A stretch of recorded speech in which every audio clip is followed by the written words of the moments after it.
historical overview of Shuman. And so we will make sure that you all have a link to the report in the chat. We also know that this is a topic that has had a lot of conversation in our communities, schools, and our faith institutions, on the news, many places. And so what we appreciate here at the Black Girls Equity Alliance, however, is that we're able to have these conversations with nuance and also to hold space for each other's perspectives, even when we do not agree, okay? And so just as a shared agreement today, I want to ask that everyone just keep in mind that we have the capacity to agree to disagree. And we also have the capacity to believe that everyone is coming from a positive space and, most importantly, wants what is best for our young people. The concern is, how do we get there, especially when we talk about youth detention? And there are many questions on the table, of course, whether or not detention is even necessary, diversion, decarceration, abolition. What does it mean to serve a high needs population until they have the supports and services that they do need? Again, lots to discuss today. And this is just part of what will be an ongoing conversation. And if you have more to share, and if you want to be part of what we hope to be the solution and consensus, we do encourage you to join the Juvenile Justice Work Group at Gwen's Girls and the Black Girls Equity Alliance. We meet monthly. And actually, this conversation was a big part of our meeting last month, just to give you all an idea of the kinds of topics that we discuss. And so the chat is open. We ask that you all jump in the chat. Tell us where you are joining from in one word to describe how you are feeling today. Here at Gwen's Girls, we are a sanctuary model institution, which means that we do not believe good and bad are feeling words. Again, my name is Tashara. I am the research coordinator for Gwen's Girls and the Black Girls Equity Alliance. And today I'm feeling caffeinated. It's probably why my energy is a little hot. So I am definitely high energy today, but I think I need to be for the conversation. And so I just want to make sure that we have Controller O'Connor here, as well as his colleague, because we are going to get started in just one moment. It is okay. So I just want to thank you guys for having us.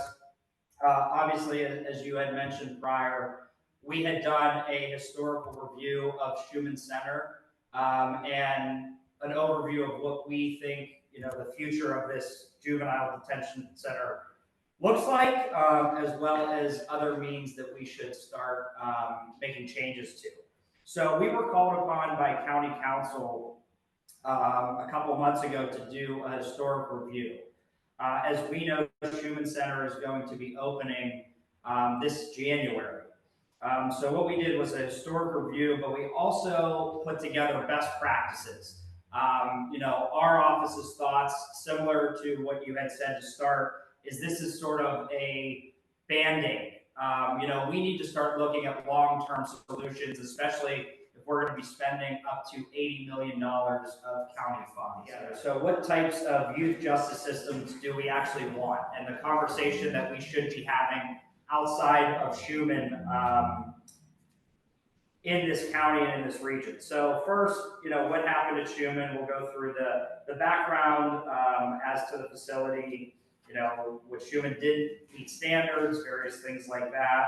But second, we want to discuss our communities and representation, what they are doing, and how they can respond to local youth justice issues. Third, we want to discuss what we are doing now in the county, how we're evaluating ourselves, but also some things that we can change into the future. And then finally, what happens next? What system changes do we need? What we all need to be involved in, and how we should address the youth moving forward. So some background on Shuman. Opened in 1974 in December. At that point, it occupied 120 to 130 beds, about 10 housing units. And services at that point included healthcare services, a full-time school program, recreational services such as sports and arts and crafts. Although the facility admitted about 1,600 youth annually, the average census over the last 5 years of its opening decreased tremendously. So the average per day starting, we'll just do the last couple years, was 59 in 2017, 42 in 2018, 28 in 2021. And according to the data, the median length stay was about 12 days per individual. The overall rate of offending among youth in the county was 0.7. Notwithstanding population change, Shuman maintained a long history of non-compliance with state regulations that guarded against child abuse, mistreatment, and harassment, and was closed in 2021. Okay, so while youth detention still exists in the U.S., evidence has shown that its harmful impact and conversations about alternative approaches has gained momentum in other areas in recent years. First, it is overwhelmingly clear that operating youth detention facilities is ineffective in responding to criminality and community safety overall. Second, it's overwhelmingly clear that youth incarceration leads to negative medical as well as mental health, education, and career outcomes. And what we've seen locally is within a heightened exposure to abuse, with a disproportionate of young Black girls actually affected more than anybody else through the stages of youth justice. Third, it's become clear that there are other alternatives that can be more cost efficient, save taxpayer money, and better ways to do this. As was mentioned prior to our conversation, diversion, looking at alternatives to detention. This can be applied at various stages of the justice system, such as law enforcement, giving out cautions, warnings, or civil citations, and linking youth to wraparound services. We can also look at coordinating availability of community services that are already there, meaning mentoring, counseling, skill building, other life skills that we can have these long-term conversations about. If you notice, we listed a couple states that are already doing that, and we could touch upon some of those later in the conversation. But when we were asked to do this by county council, we looked at, again, the history, but also other means, because we, as I said at the beginning, we believe this is a stopgap for right now. We have to have a long-term conversation about youth justice and public safety in the long run. So what the county is currently doing, we do have some diversion programs. The county receives supplemental funding for non-carceral alternatives like diversion and restorative justice practices. There are steps in the youth justice system today that incorporate diversion, but we need to be, as a county, more aggressive in pursuing these options. As everybody has heard, there are some concerns about Shuman opening in January. We had some concerns, one being a private company, and we've seen what private companies are looking at their bottom line at the end of the day. So that is one concern that we've had. We did have some questions about the contract that are being answered right now before it goes into effect with Adelphoi. We've also had questions about the oversight of the new Shuman Center. My role as county controller, I had a seat on the advisory board. There is nothing to say that that advisory board is coming back into effect, and we need to have that conversation before this facility opens up. The other is on a 5-year, $75 roughly million contract. We have a new administration coming in with a new county executive that should be involved in these conversations. And there was really no outgoing conversations with the public about the opening of this facility, which is going to open in less than 3 months. When it comes to the site itself, what we do in the controller's office is we have inspectors. We've been on site. I was on site for our initial inspection. They are going to be working around the clock to get this facility up to date. It's roughly $6 million, probably going to be a little bit higher. It's opening 12 beds at this point is the plan. If you do look at the long-term plan, it could be opened up to about 60 beds. The cost per month to operate Shuman, just for facilities, was about $300,000. So we look at that cost roughly going to be the same, because you can't just heat one wing of the building, you have to heat the entire thing. And when we looking at social justice in a neighborhood approach, and I know we have a lot of social justice leaders on this conversation, but we have to follow guiding principles as we continue to have this long-term conversation. That is increasing the use of mental health intervention, expanding data collection on the causes of system involvement, refining program eligibility to meet the needs of all children, using input from impacted communities and former incarcerated people, and removing access barriers to programming. If you recall, that these best practices have been supported by a number of our local organizations. Studies have been done by this as well as our community leaders. So when we look at what kinds of youth justice we would like to see, we're recommending the county be more aggressive, as we said before, to disproportionately involve youth of color. We're seeing those numbers are very high. Expand early intervention, prevention, and diversion programs that include counseling, therapists, community supervision, family mentors, engagement, and transportation access. Another point is supporting updated school policies around culture, discipline, and curriculum to emphasize awareness of youth development and mental health concerns. Talk about court reform, to procedures on costs, on fees, on restitution, on probation. Having those types of long-term conversations can help us.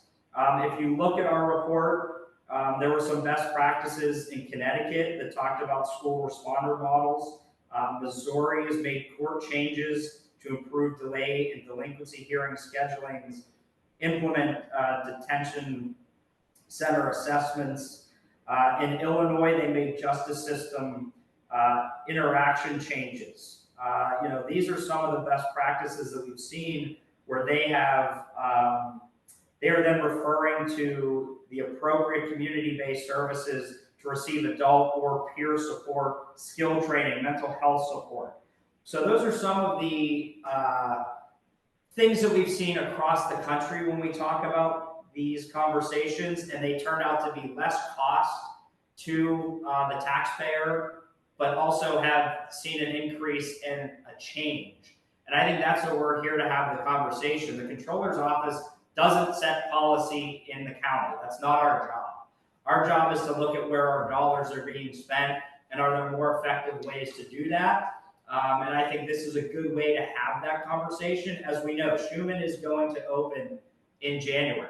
Our conversation now needs to be around, this is, to us, a short-term solution is what the courts are looking for, but we actually have to have a long-term conversation, and this is a lot of taxpayer money going to an organization for a 5-year deal. And we're going to have a new form of government here in a couple months, and we have to have that conversation as to where it leads to and what we can do as the leaders to talk about policy, to talk about where our money is being spent, and how we can actually help people. And with 12 beds, as we're seeing the numbers were dwindling anyways, you're not going to solve the overall problem. And that's our biggest concern from this office. So we will open it up to questions, but just wanted to basically summarize what we are seeing, and we have to have the conversation about the root cause of youth violence and community safety. And this opening in a couple months is not going to solve that long-term problem, and that's what we're here to do. So we'll open up to questions. Sorry, nobody can see us. But with me, I should say that I have Ankur, our solicitor in the office, as well as Lynette Letterman, who's been part of Gwen's Girls for a number of years. So. Thank you. And I also dropped the report in the chat box for folks who have not seen it. I mentioned to Mr. O'Connor and to the rest of the folks who are joining you in your office that we actually began to have a preliminary discussion about this at last week's juvenile justice work group meeting. And one of the things that we've heard that we wanted to hear your response about is that there's some criticism that those who have been working within the juvenile justice system to transform it were not involved with your report. How would you respond to that? And is there a way to rectify that concern moving forward? So who was involved in our report? Exactly. There's some thought that folks who could have gave a more comprehensive view, or from their perspective, a more comprehensive view of what was happening at Shuman and also with the RFP process were not included in your final summation and evaluation. Okay, yeah, and I said we did our report called upon by county counsel to do that. I'll have Ankur speak to who was involved in the report. But as we said, this is an ongoing conversation for us.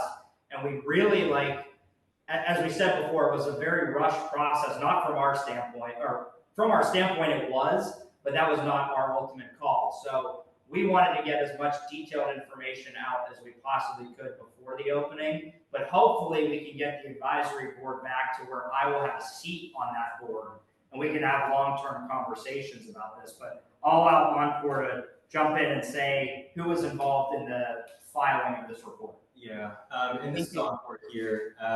Just for a bit of context, as the controller was mentioning, County Council passed a resolution earlier this year that, among other things, requested our office to conduct a historical overview, testing the performance of the use of county funds as it relates to expenditures at Shuman.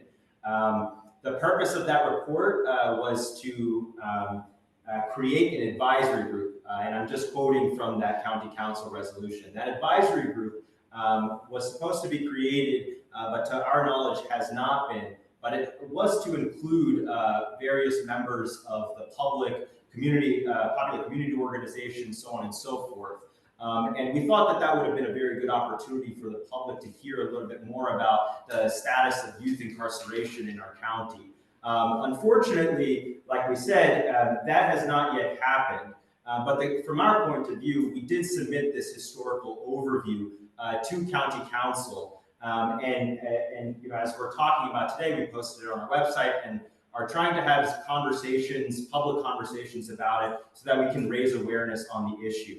As it relates to the historical overview, the report that we created, we did solicit community input, both from academic community members, the academic community, along with community organizations in the Pittsburgh area. We did that as part of our sort of internal controls process. There's no way that we can advocate for best practices or recommendations if that's not actually what it is. So we tested many of our findings with those community stakeholders in order to get a more robust idea for what we should be recommending, how we should be recommending it. Thank you for that, because I think that there was some confusion among at least our audience about where the report came from. And so just to make sure I'm understanding you all correctly, the historical report that you all, the overview that you all created that we're discussing today came at the behest of County Council. You all were asked to create this report. It wasn't an independent study. Correct. We were called upon, I want to say in March-ish of this year to do the historical report, which is then when we started researching best practices, we added that as part of the overview. And we submitted to County Council, especially knowing that this was a rushed process, not from us. We are not rushing this process, but the courts going through their process rushed it through. So now all of us collectively on this phone call are catching up in so many ways. And from what we gathered, the courts had reached out to Adelphoi almost 3 years ago to have these conversations. So for us, yes, a community process when you're doing something this major needs to occur. So for our standpoint, we were doing our historical background, but then also gathering best practices so the County Council could see other areas that we should be looking at in the future to make these changes. So yeah, we would love to have community meetings on this. I mean, I've always done community meetings and getting more input. But this is what we did for their benefit, but we also wanted the public to see it, which is why we posted it. I see. Okay. And you mentioned community a few times, Controller O'Connor. And so Cindy Lacombe says, what specific steps are in place to build in oversight and possibly a community advisory board? So it sounds like there was one. So how do we get back there, and what oversight is your office calling for? Yes, so the advisory board that was there before, we have asked these questions as to when it's going to start again. I have an automatic seat on that board as the controller. I believe, how many seats are there? 7. Okay, so there would be 7 individuals on the advisory board. I would hope that, prior to the start of Shuman opening again by year's end or January, that there's a conversation about getting this up and running for the other 6 members. But we have that oversight on that board. We have the inspection that we are out there doing right now. Now that's more construction than actually internal. But we also, in the contract, have the authority to do an audit. And we are going to, and I've told them this and I'm not going to hide from it, we are going to audit a lot of things that happen there. We want to know each month, I want to report how many kids, from Allegheny County are there. Are they shipping them around? What is their goal at this center that we disagree with in general? But those are the types of things that we in the controller's office have an audit clause in the contract to do. That's outside of our role as hopefully on the advisory board that we are pushing to have up and running, hopefully as early as January when we get new executive as well. Thank you for that. It's helpful to know some of the oversight that is planned.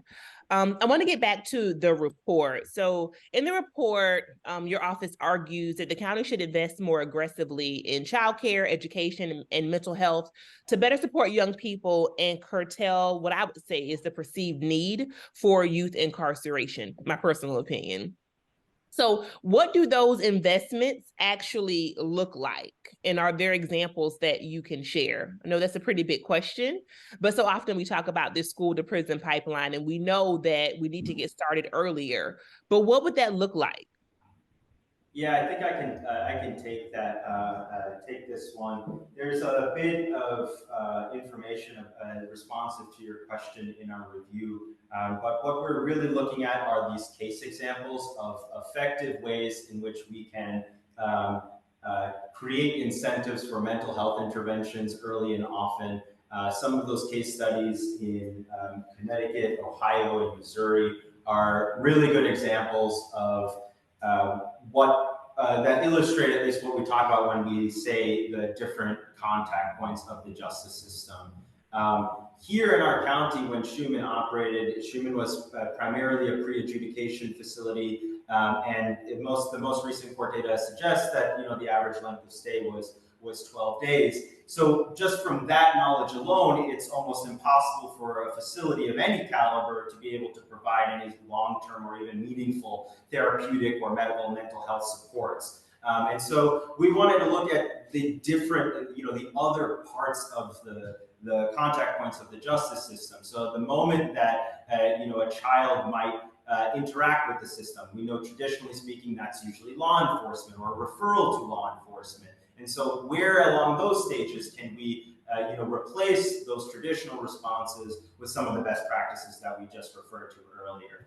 Another example to that would be, when, if and when a child is actually brought in front of a judge or some sort of caseworker. I think it was in, I'm just pulling from this now, it might be Cook County, which provides a really good example of this. Any time, a child is referred in their youth justice system, a caseworker is assigned.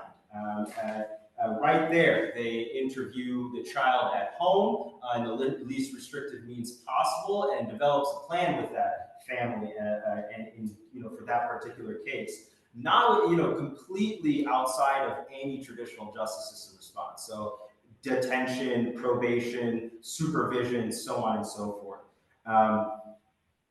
We really want to emphasize that there are abilities to reallocate some of our county funds and what we're using it for towards these aims. And with an emphasis on mental health, with an emphasis on the appropriate staff that's able to meet the needs of our county, our county residents, our children here. And I think that just to wrap that up, I would probably say, we want to be able to take a look at all of the available community service providers here in the county that are delivering some of these services, and see where we can expand and grow their capacity as well. I would probably end there. Thank you. Is that Ankur who's speaking? Yeah, sorry, that's Ankur, sorry. Okay, Ankur. Okay, thank you. I'm trying to just distinguish your voices so I can address you both. Very good and comprehensive answer and information about Cook County, what's happening in Chicago, and providing greater mental health supports and social work services as well. Thank you. And we know that you also mentioned in your report the need for these kind of like pre-arrest programs, like Caring Connections, for example, that completely would take young people and their families outside of the justice system. But with that said, as you know, the Black Girls Equity Alliance is an alliance. We are a coalition. And I think there is another vocal contingent that would say, heard everything that you just said. However, what do we do with those young people? A very small number, by the way, which you also mentioned in the report, how many beds have been reduced in detention in Allegheny County. What do we do for that very small number of young people who have committed offenses where there is a victim, they are carrying weapons, there's a threat of violence and safety to the community and to themselves? If there is no detention short term, what will happen to those young people? Yeah, so one very interesting thing here, which I think also has complicated the general conversation about youth incarceration, youth detention in our county. There's a lot of misconceptions going around, and I think maybe not enough information is being delivered on a widespread enough basis for us to really learn about who would even be eligible to be at Shuman or be at Allegheny County Jail, what crimes that children are charged with, and how that might impact what their detention status or where they might be detained. I think the best thing I can say is we need to think of and be very mindful about the many restorative and transformational justice models that exist, some of which was cited in our review, that could apply in situations in which you might think the things that we're talking about today regarding diversion may not work or may not be the right solution. Part of the reason why we wanted to include recommendations, best practices, successful case examples was to not advocate for any one model to be applied. Instead, we wanted to say there needs to be a case-by-case determination made for each child and for each family that is interacting with the justice system, such that that individual determination can be made, requiring some level, some appreciation of restorative justice practices or transformational justice practices that would best fit both that family, the victim, and then ideally promote the overall goals of youth development and community safety. It's hard for us to specify which ones could work or couldn't work, but we definitely include some successful examples. Examples I think that have been really highlighted in front of county counsel in the past, in other public circles, in other spaces like this one. And that's really what we're talking about. Ways that we can get ourselves to these goals without using detention, and making sure that this very real issue of recidivism and reentry and youth development should be prioritized more, along with, again, with the needs of the other stakeholders in that process. Thank you for that. Many thanks. You all have touched on this, but I do have another question because we know that the report points out the abuses that were happening at Shuman, many of them for decades, unfortunately. So I just want to quote what you say in the report. You say, the county did not make substantial improvements outside of its response to state inspection citations and individual litigations. Yeah. I've heard your concern here. Oh, yeah. So, I mean, obviously, you know, when it was run prior, I mean, I mean, what am I looking for? Their license was revoked from the state. We were also a place where it was a well-known cash for kids system. You know, that is our concern, especially when you're going to a private company. You know, private, as we know, wants a bottom line conversation. I'm not even arguing about this company, but the private company in general is something that's scary when you're talking about our youth. So yeah, I think the offenses that had happened before, what's the oversight that that's not going to happen again? And I think it brings us back to the oversight that we want to have in our role on the advisory board, as well as the audits that we're going to perform on them. And that's why, you know, the more community involvement in this process would have helped to guide these principles in this conversation. Courts didn't want to go that route. So here we are playing catch up from all of us on this call and everybody in the community. So for us, it's going to be the long-term conversation, but also short-term when we get a new executive to say, okay, new exec, what are your priorities here? Is this even a priority to you? Would you like to see a change? And there's hopefully ways that we can make those changes quickly if the executive wants to do that as well. Yeah, and just in addition to all of that, I think the large issue here that we're pointing to is that these, let's say, detention facilities, especially in Pennsylvania, are not subject to very strict, very, stringent local or state laws. They're minimum requirements laws. And so issues can be assumed to occur because these legal frameworks don't exist. And that's part of the problem. Now, it's not only the fact that running a child detention facility, won't produce the outcomes that are stated out loud. It's not going to help kids or community safety.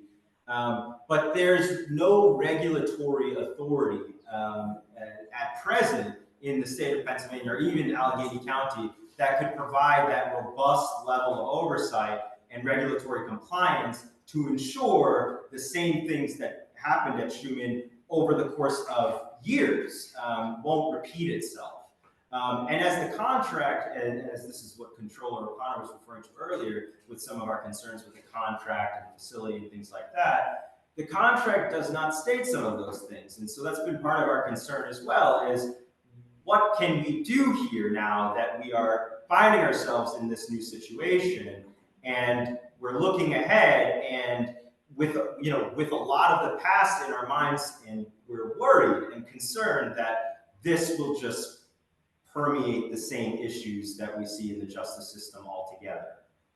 Yeah, and that's actually where I was going. So thank you both. Was that you outlined these abuses and what assurance does the community have that it's not going to happen again? And I think, Ankur, your point about detention facilities having kind of this very minimal expectation as far as the laws that provide oversight is a good one to be had, and why community oversight is so important. So we actually have a question about community oversight from Olivia Payne. You all have spoken a few times about this advisory board. Is that something that community members can be a part of? And if so, how? Yeah, so the advisory board that we were referring to, it was formerly called the Shuman Juvenile Detention Board of Advisors. There's a state law that is on topic regarding child detention facilities, and it kind of leaves it up to the counties to have an advisory board if they, have such a facility in their jurisdiction. You can find some of this information online on Allegheny County websites, though. So I will also tell you that it is a little bit difficult to find, and that we can talk about that another day. But this board historically oversaw Shuman's operations, and not so dissimilar from an example I can say is the Allegheny County Jail Oversight Board. So some of the same similar, let's say, organizational structure was present. This board met somewhat regularly, and they discussed a variety of issues. At the time in which it was, operating, the executive director of the board was the executive director of Shuman, which leads us to another set of issues. But literally in any iteration of Shuman, our office's, point of view is that there needs to be robust oversight, actionable oversight, and adherence to such principles. The only way that can happen is by the changing of laws and the updating of practices. And that's really what we're trying to flag here, is that for several years since Shuman closed, administrators at the county engaged in conversations to reopen this facility. And now that we have a contract here and we are entering, the next couple months where Shuman might reopen, we're worried that the same mistakes will be, repeated without any adherence to the, to correct them. Yeah, but I mean, to the question in general, absolutely. We think that there should be, county officials who already have traditional oversight capacity, audit capacity, but we also want community organizations, academics, we want community members, the public. We want this to be as transparent as possible, unlike how this has been, transpiring. So basically, it would probably be, I would be on the board based on, this is just past, I would be on the board based on my position. The county executive or a couple appointees would be there. So there would be, like, let's say out of 7, there would be 3 or 4 automatics and then possibly 3 from the community. Yeah. That's typically how that board operated before. Yeah. Okay. Thank you for that. And since you mentioned the contract, I do want to get to a question specifically about that from Tanisha Long, who says, is this a contract with the county, talking about the contract with Adelphi to run Shuman, or is it with the courts? And what was the process that led to Adelphi being chosen? I know you all were not at the table, but do you have any insight on that? I can start. I'll start the question, then Ankur can get more technical. So what had happened was, and these are the questions that have been answered by the courts. So the contract was with the courts. They have to just go through the county. So there is a construction contract for the site. Because it's a county building, that is the county itself. Then there is an operation of the new facility, and that was done by the courts through from what we've gathered, a professional service contract internally in the court system. So they were the ones that had chosen Adelphi.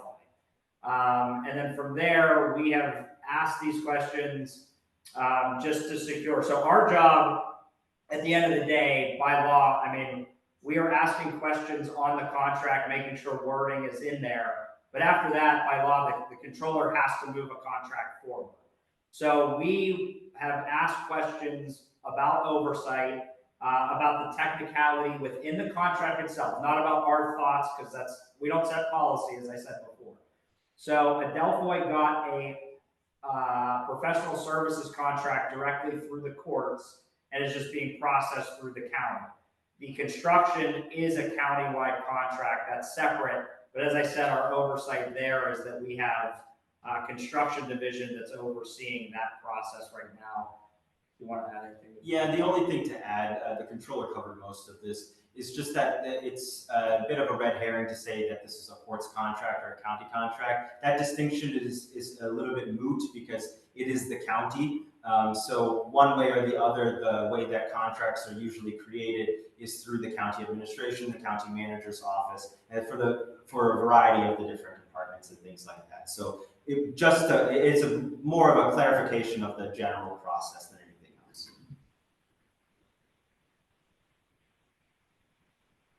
Thank you. Thank you all. And again, folks, please do drop any additional questions in the chat. We're so grateful to have the controller's office with us today.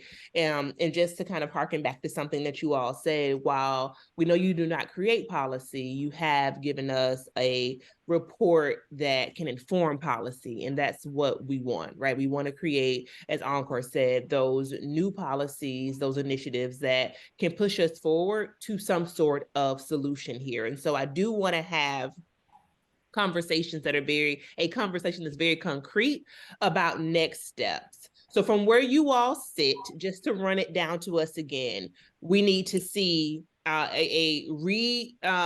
reinstatement of the advisory board. What are the other next steps from your office's perspective that need to happen? So again, the auditing is in there for us, which is helpful. I mean, not that this was the best process, but for us to get that in the contract is very helpful long term, especially for the community that can call on us to be that oversight, even not only having a seat on the advisory board, but also I think, and I want to thank Kathy. We had this conversation maybe a month and a half ago, and we set up this panel. But for us, this is going to be a long-term conversation. So we are glad that we had this conversation with community leaders to have follow-up meetings as well. I mean, maybe there are things that we researched that could be added to our report, to put out another report, to have these conversations, because that's what our office is all about, that we want to have these conversations because they impact the entire community in the region. So I would say, if anybody's listening, any other organizations that want to reach out through Gwen's Girls that want to have these conversations with us as well, it would be very helpful, because we want to hear from the community, especially assuming I have a seat on the advisory board. It's good to have those conversations as well. Thank you. And then this last question that I see here, not last for the webinar, but the last one that's on my list, you all please do continue to drop in questions in the Q&A box, is the county controller's office familiar with the diversion and alternatives to detention that are currently being used here? I know the report calls out caring connections, but just generally, how familiar are you all with what's currently happening in the county that are alternatives to incarceration for young people? Yeah, I can say two things to this, actually. So generally speaking, access to a lot of information regarding Shuman and youth incarceration, youth detention at the county level was severely limited when we were developing our report. So it was difficult to find the alternatives, the efficacy of them, and so on and so forth. I mean, there were some sites to, the Foundation of Hope program and things like that. And also to that end in our report, we advocate for an expansion of some of these services. But specifically, we want to look at diversionary programming early and often, and in lieu of arrests, in lieu of further interactions with the justice system. So I refer us back to the various contact points that somebody might interact with the justice system. It's at every one of those points that I think something can be done, something can be changed to ensure that a child is not unnecessarily detained, or is unnecessarily detained or subject to supervision, surveillance, etc. Many thanks. And I'll open it up to you all for last thoughts if there are no other questions.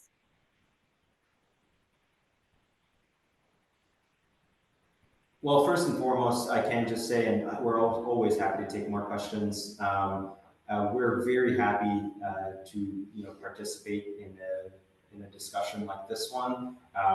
It may not seem like much to others. It may not make a difference in the movement, but we believe that this essence of transparency can help inform policy in a pretty pragmatic and beneficial way. So we're hopeful that if we can drive some of this conversation moving forward. January is going to be a big year. As the controller mentioned, there's a new form of government that will inevitably be coming in.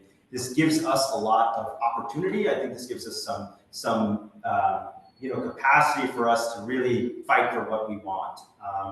as the controller also said, this is a long-term conversation. So all of the, the reason why we posted our review online, the reason why we want to have conversations in public and make people aware of what's going on with these issues is because we need an educated voting populace, and we need to inform our elected officials that this is what we want to see in our county.